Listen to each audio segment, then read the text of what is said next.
Did you think I forgot? No, I could never. I just needed time to gather more of the world's strongest. And today's main grain is none other than Itachi Uchiha, one of the most iconic anime characters, period. The absolute most premium emo AMV fuel there is. And before I even get started, go ahead in the comments and tell me what you think of him, because even from a young, Itachi was basically destined for greatness, graduating at the ripe old age of 7 and continuing on to be a member of the Anbu at 11, which is the equivalent of graduating college at 7 and then being the Secretary of Defense before you hit puberty, which isn't even his most insane or well-known feat, because at the age of 13, Itachi already has both a fully evolved Sharingan and a good grasp on his Mangekyo Sharingan, thanks to him killing his already dying best friend who asked him to do this. He then gets wrapped up in a whole Danzo debacle and proceeds to eradicate his own clan, and while he did not do this single-handedly, the person helping him only kills women and children. Itachi takes care of the police force, which consists of most of the Uchiha men, and his own mother and father, so while he was not alone purely for the sake of quickness, I do think Itachi would have been able to do this alone. And here's the kicker. Itachi leaves a lot of hints that he's not the person he plays himself up to be. When Sasuke asks why he did this, Itachi's answer is to test his abilities. And that really makes no sense because there were much stronger people around, but we'll just chalk that up to the psychopathics he was playing. Really, him leaving Sasuke alive and then subsequently leaving Kakashi alive, other than his clan, we don't see Itachi kill anyone else, which is why it wasn't really surprising to me that he was a good guy.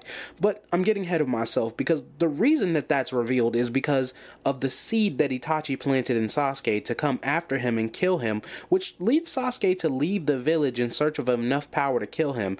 And when the time comes for the fated battle, it's not Itachi who seeks out Sasuke, it's Sasuke who pursues Itachi. And not only is Itachi not pursuing, he's waiting, even giving Sasuke hints as to where he is, and when Sasuke shows up, Itachi seems to want to talk way more than he wants to fight. And even during the battle, spectacle that it is, Itachi is playing defense for most of it, and more or less teasing Sasuke.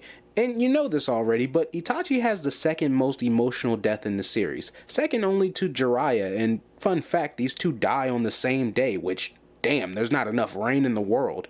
But it's not over, because even after his death, he's still significant enough to be brought back by Kabuto for the war, and blows expectations out of the water by breaking free from Kabuto's control, confronting Kabuto with Sasuke, and defeating him. And while him breaking free from Kabuto's control was technically an accident, since Itachi assumed by the time his crow encountered Sasuke he would have Itachi's eyes, still, Itachi has one of the more important roles in the war, and without him, it could not have been won. And remember, this is after he's already been killed once.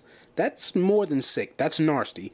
Like Sasuke, he's dark brooding and annoyingly calm, but unlike Sasuke, he's not received as a jerkwad. Itachi's Mangekyo Sharingan has access to the black flames that burn anything Amaterasu, a Susanoo that's decked out with the Yata mirror and the Totsuka blade, and to top it all off, he had an unknown illness, which means he was so absolutely unforgivably broken that his immune system was as well in order to keep balance in the world as it should be.